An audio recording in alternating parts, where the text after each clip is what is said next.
السلام عليكم ورحمة الله وبركاته إن الحمد لله والصلاة والسلام على محمد المصطفى وعلى آله وأصحابه المجتبى أما بعد প্রিয় দর্শক শ্রোতা, প্রতি সপ্তাহেই আমরা আপনাদেরকে জিজ্ঞাসা করি অনুষ্ঠান শুরুতেই যে আপনারা নিশ্চয়ই ভালো আছেন, কিন্তু আজকে আমরা এই স্পেশাল একটি এপিসোড করছি, আপনাদেরকে উপহার দিচ্ছি গুরুত্বপূর্ণ একটি আয়োজন।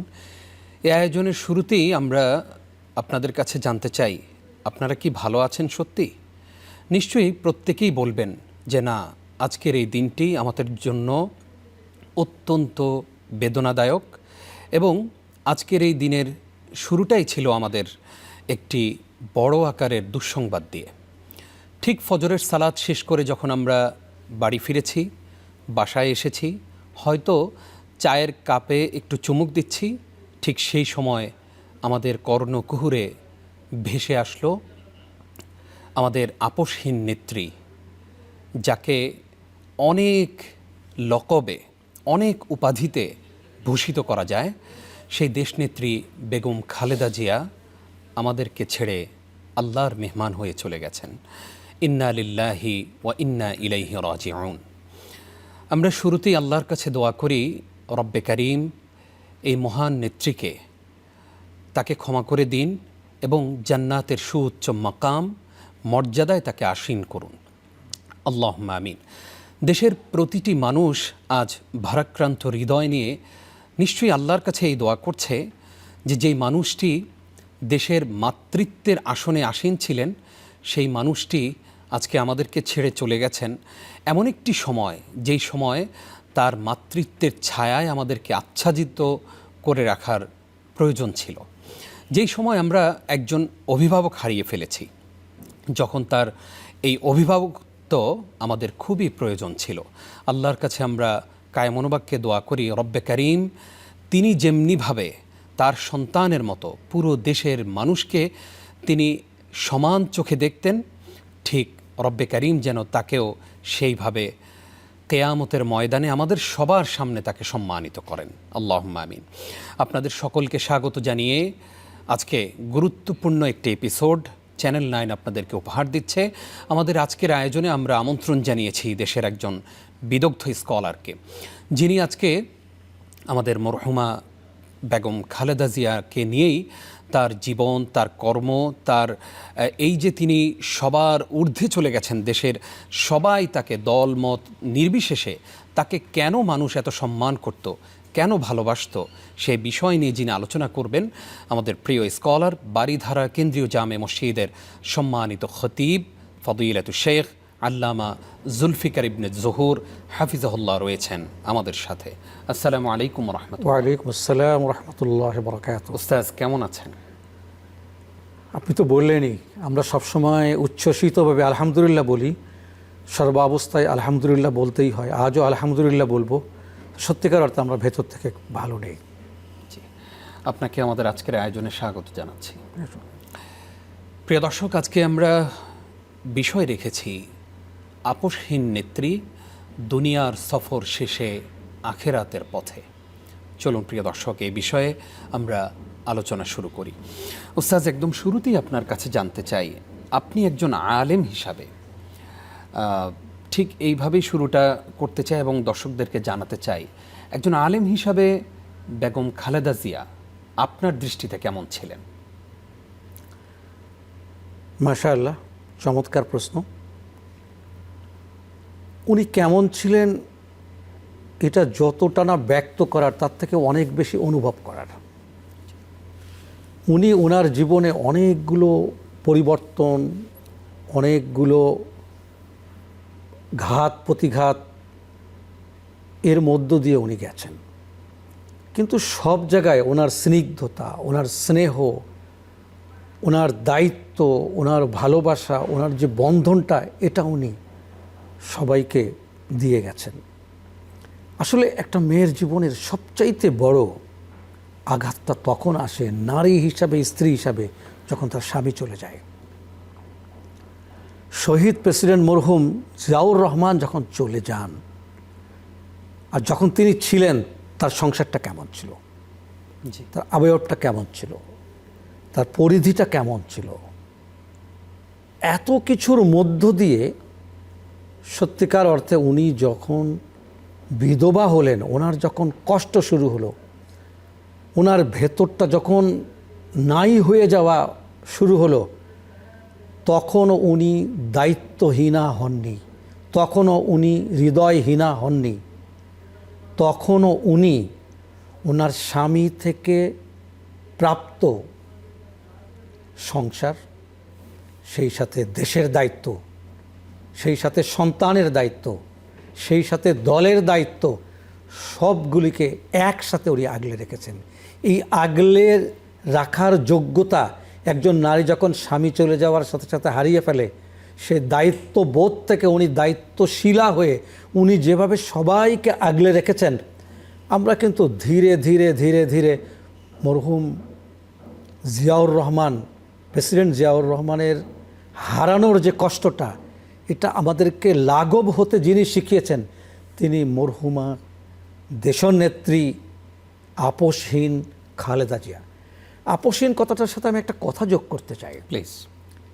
সেটা হচ্ছে, আপসহীন মানে কিন্তু উনি গোয়ার ছিলেন না, আপসহীনা মানে উনি দায়িত্বহীনা ছিলেন না, উনি ঠিক ওই জায়গাতে আপসহীন ছিলেন যেখানে আপসহীন হলে দেশের স্বার্থ ক্ষুণ্ণ হয়, নাগরিকদের স্বার্থ ক্ষুণ্ণ হয়, দেশের নিরাপত্তার স্বার্থটুকু ক্ষুণ্ণ হয়।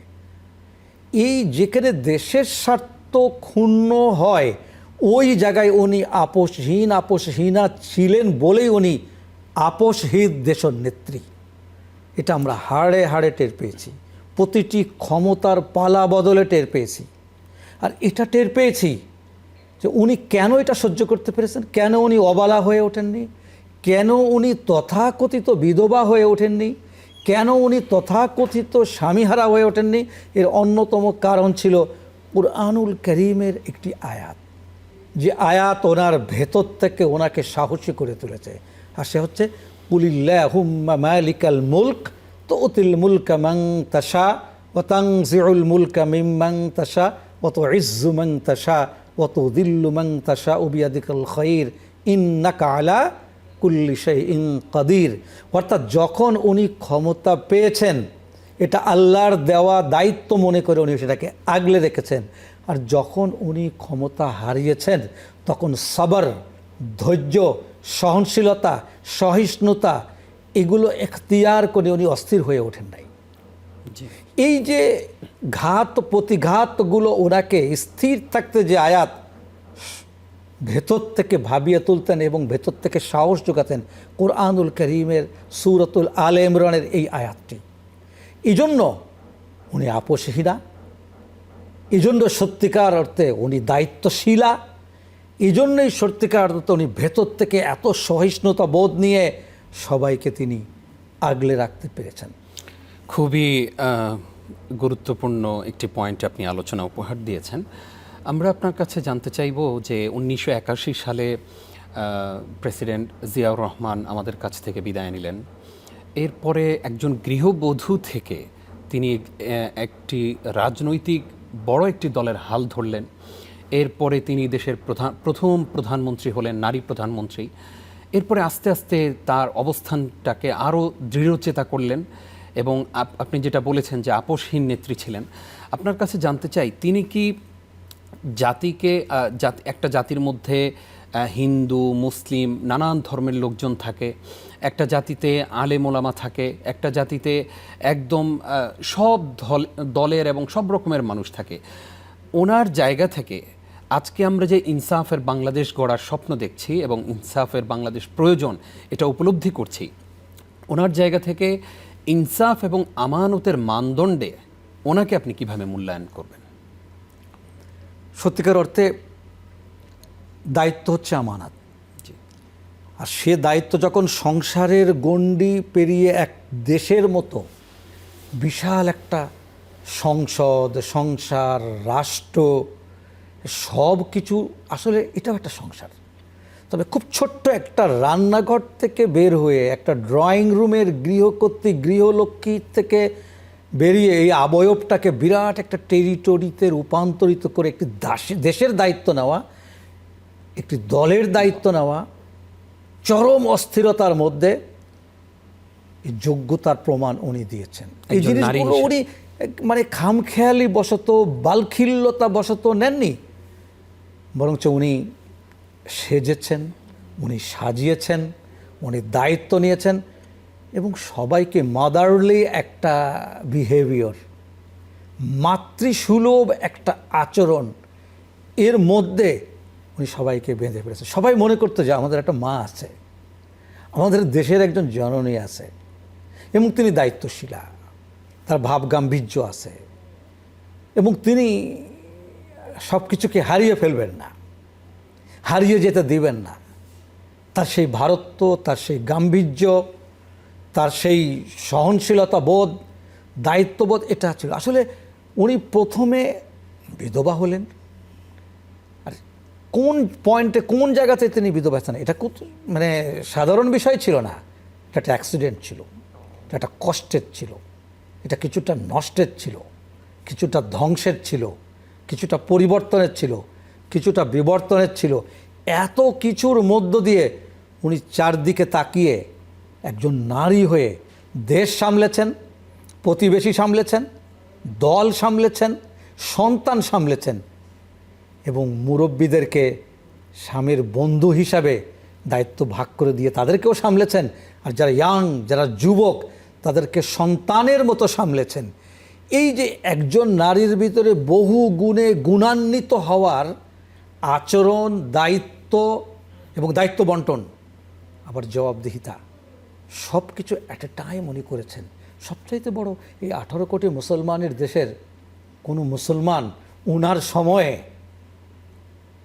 আমার ধর্ম হারিয়ে যাবে, আমার আলেমরা মার খাবে, আমার তালেব ইলমরা এতিম হয়ে যাবে, এই চিন্তায় কেউ চিন্তিত থাকতো না। এই চিন্তায় কেউ চিন্তিত থাকতো না। আমাদের আর্মিদেরকে, আমাদের বিমান বাহিনীদেরকে, আমাদের ক্যান্টনমেন্টকে, আমাদের নিরাপত্তা জগৎকে উনি বলতেন, এটা আমার সংসারের বর্ধিত অংশ, আমার পরিবারের বর্ধিত অংশ।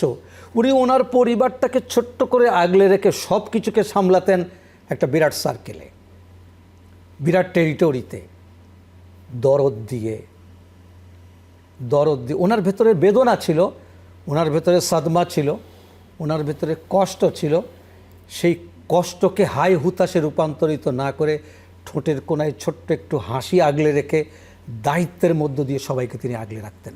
তার এই দায়রাটা, তার এই সার্কেলটা, তার এই আয়ত্তটা, এটা বিগত 45-50 বছর ধরে একটু একটু করে আমরা অনুভব করেছি। আর যখন ওনাকে ক্ষমতা থেকে হারিয়েছি আরও বেশি অনুভব করেছি, আর যখন উনি আল্লাহর প্রিয় হয়ে চলে যাচ্ছেন আজ আরও বেশি অনুভব করছি আমরা। আল্লাহ ওনাকে জান্নাতের মেহমান হিসেবে কবুল করুন, আমিন, আল্লাহুম্মা আমিন। শেখ, আসবো আপনার কাছে আবারও ইনশাআল্লাহ, আরও কিছু আলোচনা শুনবো ছোট্ট একটি বিরতির পর। প্রিয় দর্শক, আপনারা দেখছেন চ্যানেল 9-এর বিশেষ আয়োজন।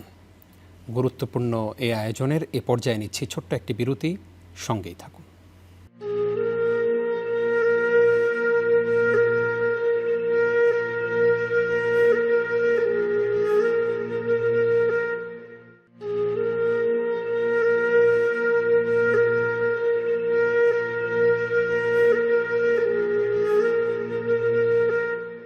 প্রিয় দর্শক, আপনাদেরকে আরও একবার স্বাগত জানাচ্ছি।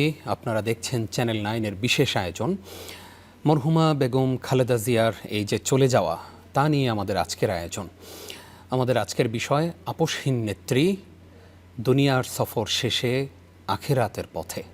আর এই বিষয়ে কথা বলছেন আল্লামা সৈয়দ জুলফিকার জহুর। উস্তাজ, আপনাকে আরও একবার স্বাগত জানাচ্ছি। আমরা আপনার কাছ থেকে জানতে চাই, একজন নারী, তিনি 1981 সালে তার স্বামীকে হারান। 24শে জানুয়ারি 2015-তে তিনি তার ছোট ছেলে আরাফাত রহমান কোকো তাকে হারিয়ে ফেলেন।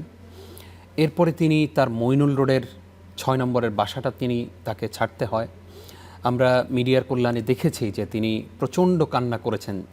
যিনি একজন দৃঢ়চেতা নারী, যাকে আমরা আসলে কাঁদতেই দেখিনি কখনো, তিনি তাকে এক কাপড়ে বের করে দেওয়া হয়েছে। তিনি জনতার কাছে বিচার চেয়েছেন, তার সেই দুঃখের কথা, কষ্টের কথাগুলো তিনি শেয়ার করেছেন। তারপর বিগত 17 বছর আমরা দেখেছি যে তার উপর কতটা নির্মমতা হয়েছে, কতটা নির্মম নির্যাতন তাকে করা হয়েছে। আদালত, জেলখানা, এইরকম করে করে তাকে যে কষ্ট দেয়া হলো। আমাদের আজকে যারা নারী নেত্রী হয়ে উঠতে চান, তাদের কাছে একজন আদর্শ নারী নেত্রী হিসেবে বেগম খালেদা জিয়া কতটা অনুসরণীয়? মাশাআল্লাহ, আসলে আপনার প্রশ্নের ভিতরেই আমাদের সব জবাব লুকায়িত রয়েছে। মরহুমা বেগম খালেদা জিয়া দেশের নেত্রী, উনি নেতৃত্বের মাপকাঠিতে চমৎকার মানুষ ছিলেন। আপনি বলেছেন উনি 81 সালে কি হারিয়েছেন। 81 সালে ওনার জীবন ঘিরে থাকা একজন রাষ্ট্রীয় মানব, যে ওনার ডানে বাঁয়ে আশেপাশে ছিলেন, যার হাত ধরে উনি প্লেনে উঠেছেন, নেমেছেন, মাটি কেটেছেন, তার পাশে দাঁড়িয়েছেন, এই মানুষটি হারিয়ে গেছে। সাধারণ স্ত্রী যখন স্বামী হারায় যে অবস্থা সৃষ্টি হয়, দেশনেত্রী খালেদা জিয়ার পাশ থেকে মরহুম শহীদ জিয়াউর রহমানের সরে যাওয়াটা ঠিক বরাবর ছিল না। মরহুম শহীদ জিয়াউর রহমানের চলে যাওয়াটা পুরো দেশের জন্য ছিল অনেক বড় একটা ক্ষতি। তো সুতরাং স্বামী হারানোর বেদনা আর কষ্টের আর ক্ষতিকে সামলাতে সামলাতে ওনাকে পুরো দেশের ক্ষতিটাকেই সামলাতে হয়েছে। এই যে সামলেছেন উনি আসলে ওনার একটা জীবনে বহুরূপী বিষয় ছিল, অনেক প্রকারের দায়িত্ব ছিল। উনি কিন্তু সব কিছু সামলেছেন। স্বামী চলে গেছে, সে অবস্থা সামলেছেন। অর্থাৎ সন্তানদের কাছে তিনি একজন মাও আবার একজন বাবাও ছিলেন। অবশ্যই, খুব চমৎকার বলছেন আপনি। মানে উনি যখন স্বামী হারিয়েছেন তখন ওনার সন্তানদের জন্য উনি একাধারে মা, একাধারে বাবা, সবচাইতে বড় অভিভাবক। কিন্তু এখানে কি শেষ হয়ে গেছে? উনি তো শহীদ প্রেসিডেন্ট জিয়াউর রহমানের স্ত্রী। তো সেই হিসাবে উনি যেহেতু প্রেসিডেন্ট ছিলেন, অকপটে এবং অকাতরে এবং পরোক্ষভাবে তখনও কিন্তু উনি এ দেশের যে বিরাট সদমা, দেশের যে বেদনা, এটাকেও কিন্তু উনি ধীরে ধীরে ধীরে ধীরে সামলাচ্ছিলেন। তা আমরা বলবো আসলে ওনার এই যে বহুরূপী জীবনটা, বর্ণিল যে জীবনটা, উনি স্বামী হারানোর বেদনা সামলেছেন, উনি দলকে সামলেছেন, দলের মধ্য থেকেও, দল তো স্মুথলি একরকম চলে না। জি জি। বাংলাদেশের মতো এরকম একটা দেশে দল নানানভাবে রং বদলায়, সেই রং বদলানোর দিনগুলোকেও কিন্তু উনি, কেউ হারিয়ে যায়, কেউ নতুন করে আসে, সবাইকে তো উনি সামলেছেন। তো ঠিক তেমনিভাবে উনি ক্ষমতা যখন হারান সে পরিস্থিতি সামলেছেন, আবার উনি ক্ষমতা গ্রহণের অবস্থাটাকেও সামলেছেন, প্রতিবেশী দেশগুলির চাপ সামলেছেন। আবার যখন in the name of Islam তথাকথিত বিশ্বের যে আপদ ছিল সেগুলো যখন একটু একটু করে বাংলাদেশেও ঢুকে গেছে, তখনও সে পরিস্থিতি উনি সামলেছেন। সব মিলে উনি আলেমদের গায়ে, মুসলমানদের গায়ে কোনো কালিমা লাগতে না দিয়ে যে কলুষিত কন্ডিশনটা ছিল সেটাকে উনি সামলেছেন। আমি আপনাকে একটা ছোট্ট কথা মনে করিয়ে দিতে চাই। যখন বাংলাদেশের 63টা ডিস্ট্রিক্টে প্রায় আতঙ্ক সৃষ্টি হলো, বোমা ফাটানো হলো, সে অবস্থাও তিনি সামলেছেন। জি জি। তিনি আলেম ওলামাদেরকে ডেকে, তিনি ডিজিএফআইকে ডেকে বলেছেন যে তোমরা ইসলামের গায়ে কালিমা লিপ্ত হতে দিও না, ইসলামের শান্তির বাণীর মধ্য দিয়ে দেশকে শান্ত করো, দেশকে শান্ত করো। আমরা তখন 13টা দেশের ইসলামিক স্কলারদেরকে ডেকে চীন মৈত্রীতে আমরা সম্মেলন করেছি। যাবতীয় রাষ্ট্রীয় সহযোগিতা ওই সময় আমাদের পাশে ছিল। আমাদের মনে পড়ে সাজ্জাদ ভাই, কর্নেল ফরিদ, উনি তখন বলেছিলেন একটি কথা, যে তোমরা তোমাদের এই সশস্ত্র ড্রেসে উলামায়ে কেরামের কাছে গিয়ে শান্তির বার্তা বলো না, বরং এক্ষেত্রে তোমরা আলেমদেরকে ডেকে নাও, আলেমদের কথা আলেমরা শুনবে, তোমরা পাশ থেকে সহযোগিতা করো। এই যে ওনার একটা একটা কথা তখন আমাদের এই অস্থির অবস্থার থেকে উতরাতে সহযোগিতা করেছিল। আমি শুধু একটা কথা বলতে চাই আপনাকে, কোরআনুল কারীম সূরাতুল ফজরের সেই আয়াতটা, ইয়া আইয়াতুহান নাফসুল মুতমাইন্নাহ ইরজিই ইলা রাব্বিকি রাদিয়াতাম মারদিয়া ফাদখুলি ফি ইবাদি ওয়াদখুলি জান্নাতি। উনি একজন নারী ছিলেন, কিন্তু ওনার ভেতরে যে আত্মাটা ছিল প্রশান্ত চিত্ত, এই প্রশান্ত চিত্তের আত্মার কারণে উনি সব কিছু সামলাতে পেরেছেন। উনি প্রথম কিন্তু ক্ষমতা পাননি, প্রথম পেয়েছেন একটা দল, আর সেই দলকে আন্দোলন করে সামনে এগুতে হয়েছে। এমন না কেউ আসমান ছিদ্র করে পৈতৃক আর স্বামীর সূত্রদের ওনার হাতে একটা দল তুলে দিয়েছেন আর উনি ক্ষমতায় চলে এসেছেন, তা কিন্তু হয়নি। ওনাকে স্বৈরচারের বিরুদ্ধে আন্দোলন করতে হয়েছে, ওনাকে পল্লীতে গ্রামে গ্রামে যেতে হয়েছে, সবাইকে আগলে রেখে আন্দোলন করতে হয়েছে। আর তারপর যখন উনি ক্ষমতাসীন হলেন তখন ওনাকে বলে দেওয়া হয়েছে, এসেছেন বটে কিন্তু একদিনও শান্তিতে থাকতে দেওয়া হবে না। উনি বলতে পেরেছিলেন আল্লাহর কাছে, আল্লাহ আমাকে একটা শান্ত চিত্ত দাও, একটা প্রশান্তির হৃদয় দাও, একটা মুতমাইনুল কুলুব দাও, আমি যেন অশান্তির মধ্যে শান্ত থেকে আমি আমার দেশ, আমার দল, আমি আমার মুসলমানদের, আমি আমার নাগরিকদেরকে আগলে রাখতে পারি। এর সব কিছুর যদি একটা আক্স, একটা প্রতিবিম্ব, একটা নারী, একটা নারীত্ব, একটা নেত্রীর চিন্তা আমরা করি, তিনি মরহুমা বেগম খালেদা জিয়া। খুবই চমৎকার করে আপনি বিষয়গুলো উপস্থাপন করছেন, আলহামদুলিল্লাহ। আমরা জানতে চাই যে এই মুহূর্তে বাংলাদেশের সামনে হচ্ছে জাতীয় নির্বাচন এবং নির্বাচনের প্রস্তুতি নিচ্ছে সবগুলো দল, বিএনপিও নির্বাচনের প্রস্তুতি নিচ্ছে, আমরা সবাই নির্বাচনের ট্রেনে উঠে গিয়েছি। এই সময়টাতে বেগম খালেদা জিয়ার এই মুহূর্তে চলে যাওয়াটা বাংলাদেশ কি অভিভাবকহীন হয়ে পড়ল কিনা, আপনার কাছে কি মনে হয়? সবচাইতে বড় অভিভাবক হচ্ছেন আল্লাহ, কোনো সন্দেহ নেই। আল্লাহ সুবহানাহু ওয়া তাআলা যদি আমাদের জ্ঞানের আলো, সহনশীলতা, দক্ষতা এবং আমাদের ভিতরে যদি সত্যিকার অর্থে ধৈর্য এবং দায়িত্ববোধ, রেসপন্সিবিলিটি, এই জিনিসগুলো এখতিয়ার করার আমাদেরকে তৌফিক দান করেন, ইনশাআল্লাহ ওনাদের স্মৃতি রোমন্থন করে, স্মৃতিচারণ করে, ওনাদের জীবন থেকে ছোট্ট ছোট্ট বাণী, শিক্ষার দীক্ষাগুলো নিয়ে ইনশাআল্লাহ আমরা এগিয়ে যেতে পারবো। আমি আপনাকে একটা কথা বলি, সেটা হচ্ছে কি, আসলে উনি কি, ওনার একাডেমিক রাষ্ট্রবিজ্ঞানের শিক্ষার থেকে উনি নেত্রী নয়, কিন্তু উনি বাস্তবমুখী শিক্ষার ভিত্তিতে যে মানুষটিকে পাশে পেয়েছিলেন তিনি শহীদ জিয়াউর রহমান।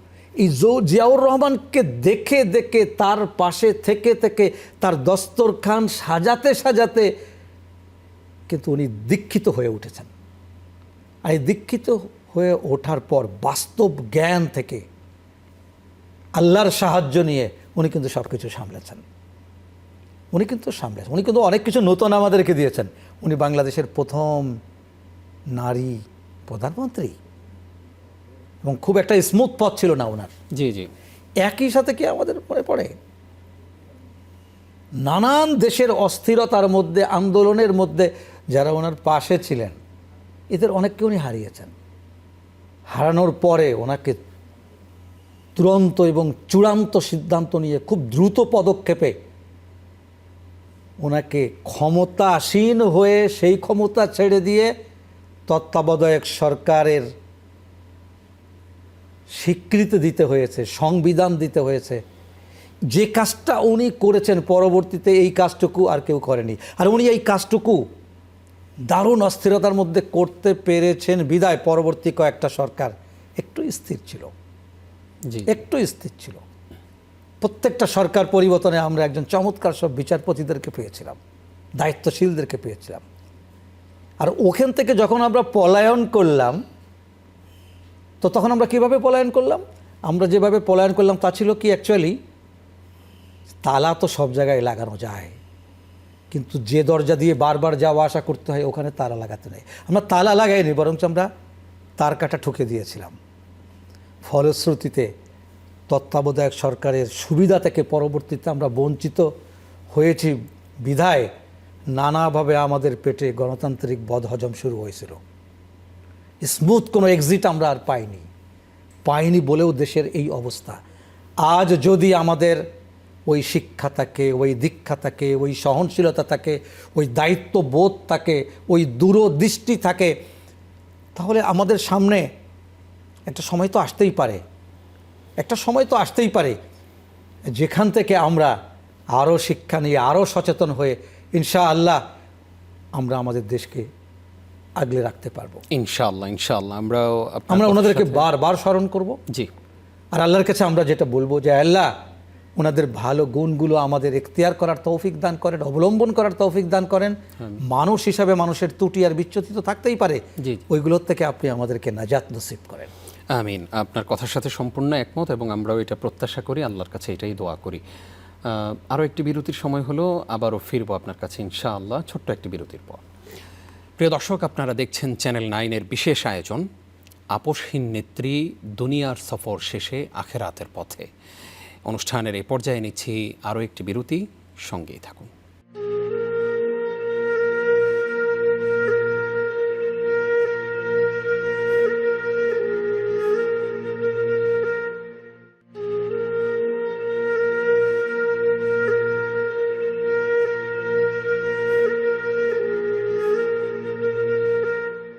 প্রিয় দর্শক, আরও একবার স্বাগত আপনাদেরকে। আপনারা দেখছেন চ্যানেল 9-এর বিশেষ আয়োজন আপসহীন নেত্রী, দুনিয়ার সফর শেষে আখেরাতের পথে। আর এ বিষয়ে কথা বলছেন আমাদের প্রিয় স্কলার, বারিধারা কেন্দ্রীয় জামে মসজিদের সম্মানিত খতিব ফদিলাতুশ শেখ আল্লামা সৈয়দ জুলফিকার ইবনে জহুর। শেখ, আপনাকে আরও একবার স্বাগত জানাচ্ছি। আমরা এবার আপনার কাছ থেকে একটা অন্যরকম ভালো মানুষের কথা শুনতে চাইব। তার নাম হচ্ছে ফাতেমা। বেগম জিয়ার সাথে সব সময় ছায়ার মতো যিনি ছিলেন। 2018 সালের 8ই ফেব্রুয়ারি থেকে শুরু করে তিনি জেল জীবনে, যিনি কোনো আসামি না হয়েও বেগম জিয়ার একদম ছায়া সঙ্গী হয়ে জেলখানায় ছিলেন, বেশ কয়েকবার তার সাথে বিদেশেও গিয়েছেন এবং মৃত্যু পর্যন্ত তিনি তার সাথে ছায়ার মতো ছিলেন। এমন কোনো সহযোগিতা নাই যেটা তিনি করেননি তার জায়গা থেকে। একজন মানুষ ভালো মানুষ হয়ে ওঠার জন্য যেই গুণগুলো প্রয়োজন, সেই সবগুলো গুণ যেই মানুষটাকে আমরা সমাজের চোখে গরিব মানুষ বলি, অসহায় মানুষ বলি, দুর্বল মানুষ বলি, সেই মানুষটা সবার আড়ালে থেকে ছায়ার মতো বেগম জিয়ার সঙ্গে ছিলেন। এই মানুষটাকে আসলে কিভাবে মূল্যায়ন করবেন, বা আমরা এই মানুষটাকে কিভাবে মূল্যায়ন করতে পারি যেই মানুষটার কথা সচরাচর পেপার, পত্রিকা, মিডিয়াতে আসে না? চমৎকার একটা চরিত্রের কথা আপনি বললেন। এই চরিত্রগুলো আসলে আমাদের এই বৃহত্তর পরিবেশে চরিত্রায়ন হয় না, একটু আড়ালে রয়ে যায়। জি।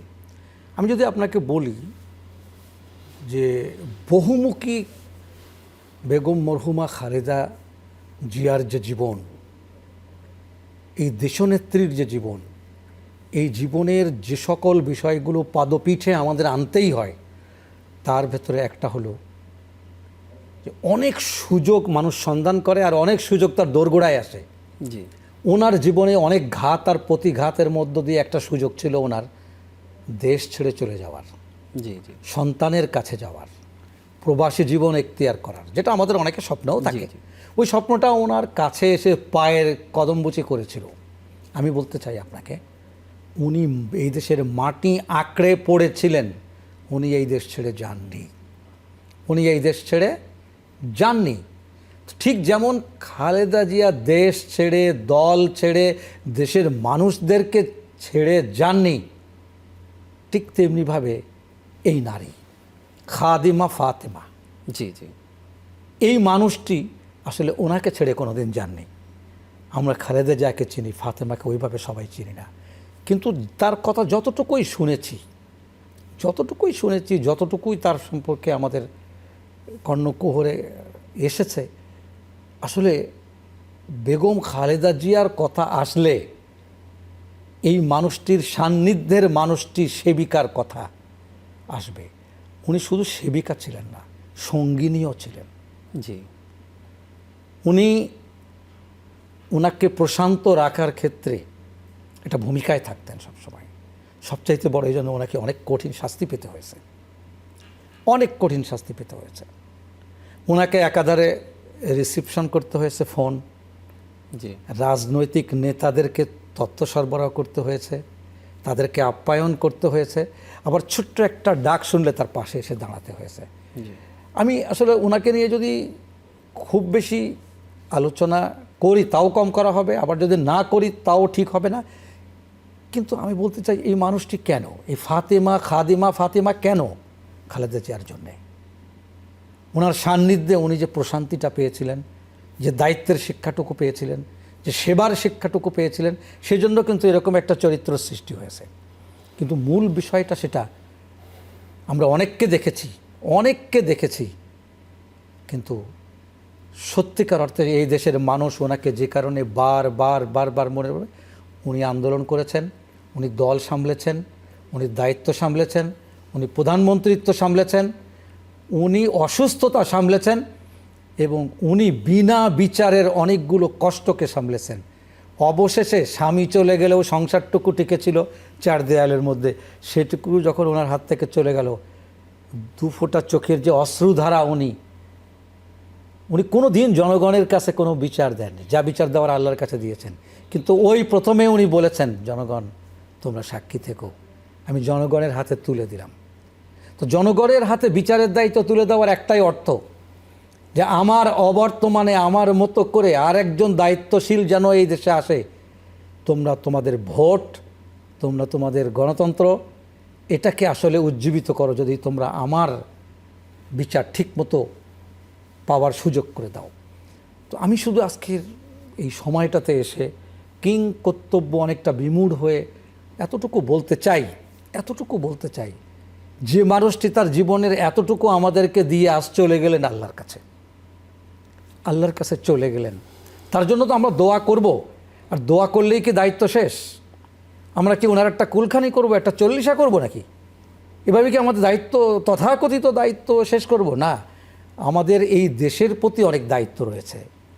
আমি বলবো একটি কথা, যে আজ উনি চলে গেছেন, কিন্তু ওনার একজন বিদগ্ধ, পরিপক্ক, নেতৃত্বের যোগ্য একটা সন্তানকে আমরা ফিরে পেয়েছি। সে হচ্ছে বিএনপির ভারপ্রাপ্ত চেয়ারম্যান, আশা করি উনি এখন পরিপূর্ণ চেয়ারম্যান হবেন, তারেক জিয়া। ওনার প্রতি আমাদের একটা ছোট্ট, ওনার দলের প্রতি আমাদের একটা ছোট্ট আকুতি আছে, ছোট্ট চাওয়া আছে। সেটা হচ্ছে এই, যে আপনি ক্ষমতায় আসেন তো আপনার মায়ের মতো, আপনার বাবার মতো হওয়ার একটু চেষ্টা করেন। আর যদি আপনি নাও আসেন, আপনার মা যেভাবে লৌহ পরাকাষ্ঠার মতো, জগদ্দল পাথরের মতো সব বেদনা সয়েও দায়িত্ব সামলেছেন, সেটাও করবেন।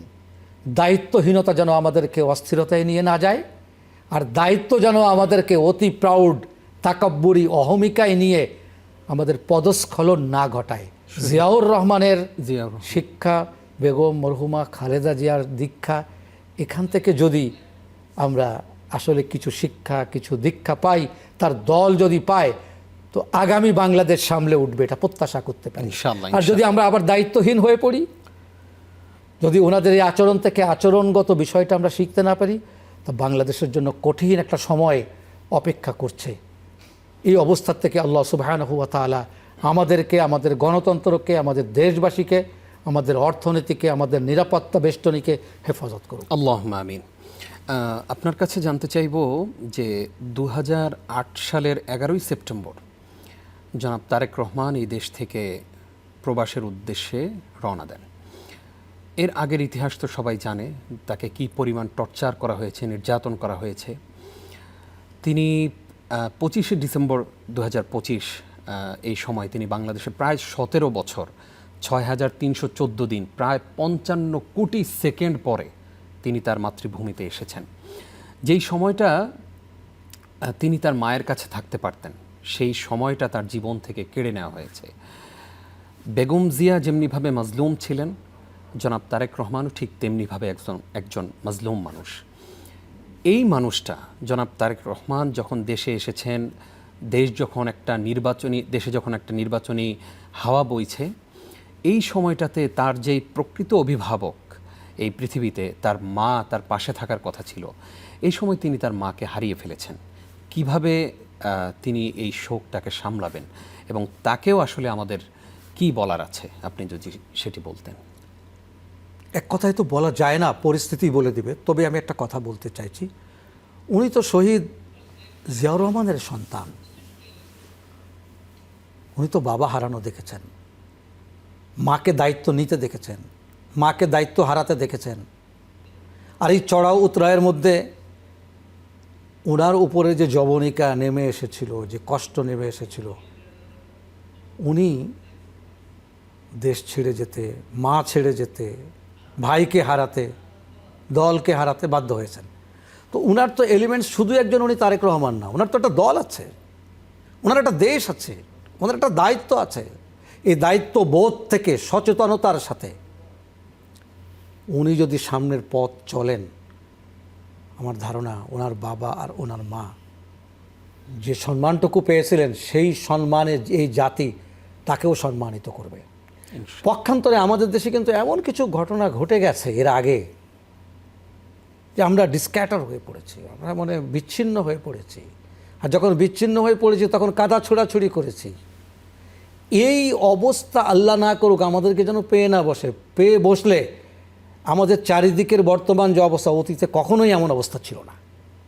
আজকের বিশ্বের যে অস্থিরতা, অতীতে কখনোই এত অস্থিরতা ছিল না। তো সব কিছু মিলে আল্লাহর সাহায্যও চাইতে হবে, জনগণের খেদমতেও হাজির থাকতে হবে। আমি শুধু বলবো, তেমন কিছু না থাকা সত্ত্বেও জনগণের ভালোবাসা আর একটা ভাঙা সুটকেস নিয়ে মরহুম প্রেসিডেন্ট শহীদ জিয়াউর রহমান যেমন সবার হৃদয়ে অন্যরকমভাবে একটা জায়গা করে নিয়েছেন, তারেক জিয়ার থেকে অনেক বড় একটা জায়গা করে নেবেন। কারণ অনেক বেশি ম্যাচিওর তিনি, অনেক বেশি পরিপক্ক তিনি। পশ্চিমাদের খুব কাছের থেকে দীর্ঘদিন উনি দেখেছেন এবং দেশকে নিয়ে অনেক বেশি প্ল্যান করার সুযোগ পেয়েছেন। উনি অলরেডি বলেছেন, আই হ্যাভ এ প্ল্যান, উনি অলরেডি বলেছেন। কিন্তু আমি শুধু এতটুকু বলবো, কেউ যদি ওনার কাছে ওনাকে হারিয়ে দেয়, উনি তাদেরকেও সম্মান দেবেন। আর যদি কেউ ওনাকে মানে হারিয়ে ফেলে, তাদেরকে উনি সম্মান দেবেন। উনি দেশকে সবার আগে সামনে রাখবেন। তাহলে ইনশাআল্লাহ আমরা সবাই এই সমন্বয়টুকু যদি উনি করতে পারেন, তাহলে একজন তারেক জিয়া আমি মনে করি হয়তো কোনো এক সময় মরহুম জিয়াউর রহমান, মরহুমা বেগম খালেদা জিয়াকেও উনি ইনশাআল্লাহ ছাড়িয়ে যাবেন। এই প্রত্যাশা আমাদের রয়েছে নানাভাবে, পুরো দেশবাসীরও কিন্তু রয়েছে। জি জি, দেশবাসী রয়েছে। ওনার মা তো অনেক বদনাম সহ্য করেও কয়েকজন ইসলামিক ব্যক্তিত্বকে, কয়েকজন রাজনৈতিক ব্যক্তিত্বকে, ওলামায়ে কেরামকে সম্মানিত করেছেন। আর তাতে করে দেশের ভিতরে ঐক্য সৃষ্টি হয়েছে। উনি তো ওনার দলে অনেক অমুসলিমদেরকে জায়গা করে দিয়েছেন, তাতে করে উনি ভারসাম্য বিধান করতে পেরেছেন। তারেক জিয়ার কাছেও আমরা এগুলো প্রত্যাশা করি। ভোট যেভাবেই হোক না কেন, যেমনই হোক না কেন, হার জিত জারি হোক না কেন, তারেক জিয়া যেন তারেক জিয়াই হয়। আর বেগম জিয়ার আখলাক আর জিয়াউর রহমানের আখলাক আর তাদের রক্তের যে খুশবু, এটা যেন ওনার রক্তে দেখা দেয়। পতন তো আসলে ইস্তেকবারে, আর দায়িত্ব তো আসলে ইস্তেগফারে। আশা করি ইস্তেগফার ওনার সাথে থাকবে। আর আবা ওয়াস্তাকবার ওয়াকানা মিনাল কাফিরিন, শয়তানের যে ইস্তেকবার ছিল এটা ওনার থেকে চলে যাবে। এটা আমাদের দোয়া, আমাদের প্রত্যাশা, আমাদের প্রার্থনা। আমরা জানি আমরা নেত্রী হারিয়েছি আর উনি মা হারিয়েছেন। যে মা ওনার বাবা হারানোর পরে ওনাকে আগলে রেখেছেন। দু চারটে কথা ওনার ভেতরের কষ্ট দূর করতে পারবে না, লাঘব করতে পারবে না। তো মানুষের দায়িত্বশীলতার সাথে যে খেদমত করা, এটা যদি উনি করতে পারেন, উনি যে নেতৃত্ব দেওয়ার কথা এটা যদি দিতে পারেন, তাহলে উনি ওনার মায়ের অভাব পূরণ করতে পারবেন না, কিন্তু দেশ ওনার মা হারানোর, আমরা নেত্রী হারানোর মধ্য দিয়ে ওই রকম একজন তারেক জিয়াকে প্রত্যাশা করি। আল্লাহ আপনার এই স্বপ্ন পূরণ করুন, আল্লাহুম্মা আমিন। প্রিয় দর্শক, আমরা আলোচনা অনেকক্ষণ আপনাদের সামনে উপহার দিয়েছি। চলুন এবার আমরা আমাদের দেশনেত্রী, আপসহীন নেত্রী বেগম খালেদা জিয়ার জন্য আল্লাহর কাছে কায়মনোবাক্যে দোয়া করব। আমরা শোক সন্তপ্ত পরিবারের প্রতি সমবেদনা জ্ঞাপন করছি। জনাব তারেক রহমান, ডাক্তার জুবাইদা রহমান, ব্যারিস্টার জাইমা রহমান, শর্মিলা রহমান সহ পরিবারের যত সদস্য আছেন, শামীম ইস্কান্দার সহ যারা আছেন, তাদের প্রতি আমরা সমবেদনা জ্ঞাপন করছি। আল্লাহ রাব্বুল আলামিন পরিবারের এই মানুষগুলোকে ধৈর্য ধারণ করার তৌফিক দান করুক, আমিন। আমরা এই মুহূর্তে আল্লাহর দুয়ারে হাত তুলব। আপনারা যারা আমাদের সঙ্গে আছেন, দেখছেন, আপনারা সবাই আল্লাহর কাছে হাত তুলুন। আমরা আমাদের দেশনেত্রী বেগম খালেদা জিয়া যেন পরপারে শান্তিতে থাকেন, আল্লাহ যেন তাকে জান্নাতের মেহমান হিসেবে কবুল করেন, সেই জন্য আমরা দোয়া করছি। শেখ, আপনি যদি হাত তুলতেন, আমরা আপনার সাথে সাথে আল্লাহর কাছে হাত তুলব এবং কায়মনোবাক্যে এই প্রার্থনাই করব, রব্বে কারীম যেন আমাদের এই নেত্রীকে ক্ষমা করে দেন। আমরা কেউই ভুলের ঊর্ধ্বে নই। আল্লাহ তাআলা যেন আমাদের এই নেত্রীকে ক্ষমা করেন এবং তাকে জান্নাতের মেহমান বানিয়ে নেন। পরিবারের যেই মানুষগুলো এই মুহূর্তে শোক সন্তপ্ত পরিবার, তার সেই পরিবারের প্রতি আমরা সমবেদনাও জ্ঞাপন করছি। তাদের জন্য আপনি দোয়া করবেন, প্লিজ। আমিন। اللهم صل على محمد وعلى آل محمد كما صليت على إبراهيم وعلى آل إبراهيم. اللهم آمين. اللهم آمين. ربنا ظلمنا أنفسنا وإن لم تغفر لنا وترحمنا لنكونن من الخاسرين. اللهم ربنا فاغفر لنا ذنوبنا وكفر عنا سيئاتنا وتوفنا مع الأبرار. اللهم آمين. رب ارحمهما كما ربياني صغيرا. آمين. ربنا اغفر لي ولوالدي وللمؤمنين يوم يقوم الحساب. آمين. اللهم أجرنا من النار. آمين. اللهم وقنا عذاب القبر. آمين. وقنا عذاب الحشر. آمين. وقنا عذاب الميزان. وقنا آمين عذاب يا رب. الصراط. آمين. اللهم اجعلنا من التوابين وجعلنا من المتطهرين وجعلنا من عبادك الصالحين. اللهم اجعل من الدعاك فاستجبت وسألك فأعطيت وتوكل عليك فكفيت يا من كفى كل شيء. آمين. আল্লাহ আপনার দরবারে হাত তুলেছি। আল্লাহ রব্বুল আলামিন আপনার দরবারে হাত তুলেছে ঠিক ওই সময়টাতে। আল্লাহ আল্লাহ যার কাছ থেকে আপনি স্বামী নিয়ে গিয়েছিলেন, তবু তাকে আপনি সবাইকে আগলে রাখার তৌফিক দান করেছেন। আল্লাহ রব্বুল আলামিন যার কাছ থেকে আপনি ক্ষমতা নিয়ে গেছেন, তবু আল্লাহ এই পরিস্থিতি সামলানোর যাকে আপনি তৌফিক দান করেছেন। আল্লাহ যার কাছ থেকে আপনি সন্তান নিয়ে গেছেন, তবু আল্লাহ তাকে আপনি নিজেকে সামলে পুরো দেশকে সামলানোর তৌফিক দান করেছিলেন।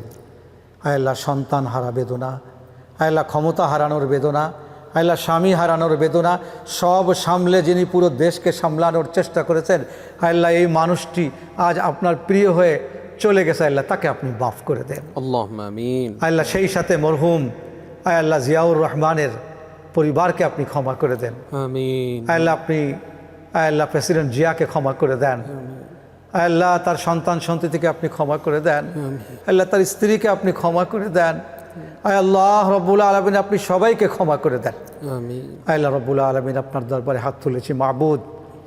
আল্লাহ আল্লাহ যিনি সব কিছু সামলাতে আল্লাহ রব্বুল আলামিন এক সময় রাজপথ যার ঠিকানা হয়ে উঠেছিল, আল্লাহ কিছুদিন কারাগার যার ঠিকানা হয়ে উঠেছিল, আল্লাহ কিছুদিন হাসপাতাল যার ঠিকানা হয়ে উঠেছিল, আল্লাহ কিছুদিন ইজলাস আর বিচার যার ঠিকানা হয়ে উঠেছিল, আল্লাহ সেই মানুষটির দুনিয়ার ঠিকানা শেষ হয়ে আল্লাহ তিনি পরকালের ঠিকানায় চলে গেছে মাবুদ। আল্লাহ যিনি আমাদের দেশটাকে সামলেছেন, আল্লাহ রব্বুল আলামিন তাকে আপনি একটু সামলে রেখে নেয় আল্লাহ। আল্লাহ আযাব থেকে তাকে একটু আগলে রেখে নেয় আল্লাহ। আল্লাহ তার কবরের আযাবকে আপনি মাফ করে দিয়ে নিন আল্লাহ। আল্লাহ তার সন্তানদেরকে আপনি মাফ করে দিয়েন। আল্লাহ তার নাতি নাতনিদেরকে আপনি মাফ করে দিয়েন। আল্লাহ রব্বুল আলামিন তাকে দেখে দেখে আল্লাহ তার যে সন্তান আল্লাহ তারেক রহমান আজ আমাদের মাঝে, আল্লাহ তাকে আপনি নেতৃত্বের যোগ্যতা দান করেন। আল্লাহ তার ভিতরে আপনি সহনশীলতা দান করেন। আল্লাহ তার ভিতরে মরহুম জিয়াউর রহমানের গুণাবলী দান করেন। আল্লাহ বেগম খালেদা জিয়ার গুণাবলী দান করেন।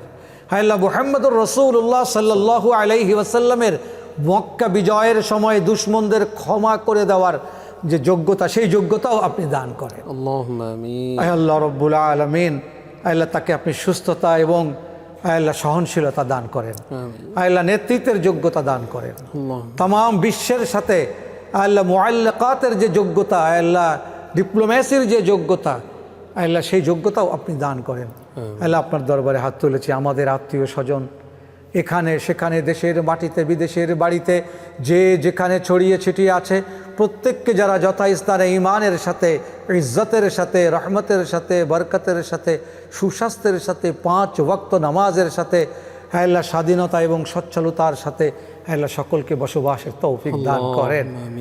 আয় আল্লাহ, আল্লাহ দীর্ঘদিন রোগ ভোগের পরে, আল্লাহ দীর্ঘদিন হসপিটালের জীবনের পরে, আল্লাহ দীর্ঘদিন আল্লাহ রব্বুল আলামিন সংসার হারানোর পরে, দীর্ঘদিন আল্লাহ তার পরিবারের বর্ধিত অংশদের ছায়াত থেকে বঞ্চিত হওয়ার পরে যে মানুষটিকে আপনি বাঁচিয়ে রেখেছিলেন, সেই মানুষটি আজ আপনার কাছে যাওয়ার পথে, আল্লাহ তাকে আপনি মাফ করে দেন। আমিন। আল্লাহ তাকে, এত মানুষের ভালোবাসায় সিক্ত যে মানুষটি, আল্লাহ তাকে আপনি মাফ করে দেন। আল্লাহ রব্বুল আলামিন, আপনার দরবারে হাত তুলেছি, আল্লাহ আপনি আমাদের মা বাবাকে মাফ করে দেন। আল্লাহ আমাদের মাতৃস্থানিত আল্লাহ এই দেশনেত্রীকে আপনি মাফ করে দেন। আল্লাহ কত মানুষ কাঁদছে, আল্লাহ কত মানুষ পথে নেমেছে, কত মানুষ আল্লাহ তার জানাজায় অংশগ্রহণ করার জন্য আকুতি পেশ করছে, আল্লাহ তাকে আপনি ক্ষমা করে দেন। আল্লাহ তাকে আপনি ক্ষমা করে দেন। আল্লাহ এই উসিলায় আপনি আমাদের পুরো দেশকে হেফাজত করেন। আল্লাহ আমাদের দেশের সীমান্তকে আপনি হেফাজত করেন, আমাদের দেশের লড়াকু মানুষদেরকে আপনি হেফাজত করেন, আমাদের দেশের লড়াকু সৈনিকদেরকে আপনি হেফাজত করেন। আল্লাহ আমাদের এই বাংলাদেশের থেকে আমাদেরকে সম্মানের রেজেক দান করেন। আল্লাহ রব্বুল আলামিন আমাদেরকে বৈদেশিক উচ্ছিষ্ট থেকে হেফাজত করেন। আল্লাহ আমাদেরকে রপ্তানি মূলক আল্লাহ অর্থনীতি দান করেন, স্বাবলম্বীর অর্থনীতি দান করেন।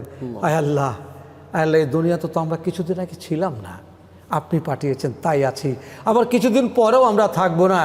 আল্লাহ যখন আমাদের যাওয়ার সময় হয়ে আসবে, যখন আমাদের রগের মধ্য দিয়ে স্যালাইন পাস হতে চাইবে না, আল্লাহ রব্বুল আলামিন যখন আমাদের নিঃশ্বাস ঘন হয়ে আসবে, আল্লাহ যখন আমাদের গলার আওয়াজ আড়ষ্ট হয়ে আসবে, আল্লাহ যখন ডাক্তার সাহেবরা আমাদের কপাল পর্যন্ত সাদা কাপড় টেনে দিয়ে সরি বলে বিদায় নেবে, যখন আমাদের বুকের ওপরে আমাদের আত্মীয় স্বজন ডুকরে ডুকরে কেঁদে উঠবে, যখন শয়তান ওয়াসওয়াসা দেওয়ার জন্য আমাদের শিওরে দণ্ডায়মান হয়ে থাকবে, সেই সময় আল্লাহ এদেরকে সরিয়ে দিয়ে আল্লাহ আপনি আমাদের মুখ দিয়ে জারি করে দিয়েন কালেমায়ে তয়্যিবা লা ইলাহা ইল্লাল্লাহ মুহাম্মাদুর রাসূলুল্লাহ। আয় আল্লাহ, আপনার কাছে গুজারিশ, আল্লাহ আপনার কাছে আরজি, আল্লাহ আপনার কাছে প্রত্যাশা, আল্লাহ আপনার কাছে প্রার্থনা, বেগম খালেদা জিয়া চলে যাওয়ার পরে আমাদের যে শূন্যতা, এই শূন্যতার পূর্ণতা আপনি নসিব করেন। আল্লাহ তার অভাব পরিপূর্ণ করার তৌফিক দান করেন। আয় আল্লাহ রব্বুল আলামিন, আয় আল্লাহ, আপনার কাছে কোনো কিছুরই অভাব নেই। আল্লাহ তার শূন্যতা পূর্ণতা দান করে আপনি আমাদের সবাইকে ইহলৌকিকভাবে স্বাবলম্বী আর পারলৌকিকভাবে সমৃদ্ধতা দান করেন। সুবহানা রব্বিকা রব্বিল ইজ্জতি আম্মা ইয়াসিফুন ওয়া সালামুন আলাল মুরসালিন ওয়ালহামদুলিল্লাহি রব্বিল আলামিন বিরহমাতিকা ইয়া আরহামার রাহিমিন। জাযাকাল্লাহ খাইর শেখ, আপনি কষ্ট করে আজকে আমাদেরকে সময় দিয়েছেন। হৃদয়টা শীতল হয়ে গেল আপনার প্রাঞ্জল সেই ভাষার দোয়া এবং মোনাজাতে। আপনি কষ্ট করে সময় দেওয়ার জন্য আপনাকে ধন্যবাদ জানাচ্ছি। আসলে আমি আমার তামান্নার দায়িত্ববোধ থেকে করেছি। ওই দিনকার কথাগুলো আমার মনে পড়ে, যখন উনি আসলে জামায়াত ইসলামের গাড়িতে পতাকা তুলে দিয়েছিলেন। জামায়াত ইসলামকে সবাই ব্যবহার করছে, কিন্তু উনি পতাকা তুলে দিয়েছেন। আর 2 বার উনি অর্ধেক বেহুশ হয়ে গেছিলেন। মতিউর রহমান নিজামীর ফাঁসির সময় আর সালাউদ্দিন কাদের চৌধুরীর দুটো সময়। আপনারা তো আরও অনেক মানে সামনে থেকে কাছে থেকে দেখেছেন, এই চড়াই উতরাইগুলো দেখেছেন, আপনাদের কাছ থেকে আরও অনেক কিছু আমরা জানতে পারবো। সময় বলছে আমাদেরকে বিদায় নিতে হবে। বলতে পারলাম না আমি, কিন্তু দুটো স্মৃতি ছিল আমার। একটা হচ্ছে তাকওয়া মসজিদে থাকার সময় উনি কার্ড পাঠিয়েছিলেন ধানমন্ডিতে, যমুনাতে এটা ঈদের অনুষ্ঠানে অ্যাটেন্ড করার জন্য। তো ওনার খাদেমারা ট্রেতে করে মিষ্টি এনে দিয়েছিল আর উনি চামচে করে উঠায় দিচ্ছিলেন আমাদের প্লেটে। সম্মান করেছেন আসলে প্রতিটা মানুষ। আর যখন ওনার ক্ষমতা নাই তখনও উনি আরেকবার দায়িত্ব দিয়েছেন, তখনও উনি আমাদেরকে বলেন নাই। আল্লাহু আকবার। আর যখন 63টা জেলাতে হয়েছে, তখন ইন্ডিয়া, প্রথম আলো, ডেইলি স্টার, এনজিওগুলা, জাতিসংঘ যেভাবে ওনাকে খামচায় ধরতেছিল, কর্নেল ফরিদ, সাজ্জাদ ভাই, তাদেরকে উনি ডেকে বলেছিলেন যে বাংলাদেশ শান্ত করার দরকার, যারা বিপদগামী তাদের পথে যেন কেউ না পা বাড়ায়। এই জন্য ইউরোপীয় ইউনিয়ন থেকে বিরাট একটা ফান্ড এনে উনি বাংলাদেশে বিভিন্ন সেমিনার করিয়েছিলেন। এগুলো করিয়েছিলেন ওদেরকে আর্মি দিয়ে। যেটা একটা কথা উনি বলছিলেন, তোমরা আর্মিরা হুজুরদেরকে নসিহত করতে যেও না, জি জি, তোমরা আলেমদেরকে সাথে রাখো, তারাই বলবে কথা। আল্লাহু আকবার। ওই যে একটা তালিকা ছিল 11 জনের, 3 নম্বর নামটা আমার ছিল। জি, আমাদের অলিউল্লাহ ছিল, জি জি জি, 5 নম্বরে আমি ছিলাম। জি, আল্লাহ আপনাকেও সম্মানিত করুন এবং উনি যেভাবে আলেমদেরকে সম্মানিত করেছেন। আবুল কালাম আজাদ সাহেব ছিলেন। জি জি, উনি যেভাবে আলেমদেরকে সম্মানিত করেছেন, আল্লাহ তাআলা মূলত উনি ইসলামকেই সম্মান করেছেন। সেই জন্য আল্লাহ রব্বুল আলামিন তার এই দ্বীনের খাদেমকে যেন কবুল করেন এবং মাফ করে দেন। আল্লাহুম্মা আমিন। আমরা অনুষ্ঠান শেষ করব। আপনি কষ্ট করে সময় দেওয়ার জন্য আপনাকে ধন্যবাদ জানাচ্ছি। অবশ্যই, ইনশাআল্লাহ। প্রিয় দর্শক, এতক্ষণ যারা আমাদের সঙ্গে ছিলেন আপনাদেরকেও ধন্যবাদ জানিয়ে শেষ করছি আজকের আয়োজন। আপনারা দেখছিলেন দেশনেত্রী বেগম খালেদা জিয়ার মহাপ্রয়াণে চ্যানেল 9-এর বিশেষ আয়োজন আপসহীন নেত্রী, দুনিয়ার সফর শেষে আখিরাতের পথে। আজ এই পর্যন্তই। রব্বে কারীম যেন তার এই বান্দিকে ক্ষমা করে দেন। আমরা প্রত্যেকেই প্রত্যেকের জায়গা থেকে দোয়া করব। হাযা মা ইনদি ওয়াল ইলমু ইনদাল্লাহ। ওয়াসসালামু আলাইকুম ওয়া রাহমাতুল্লাহ।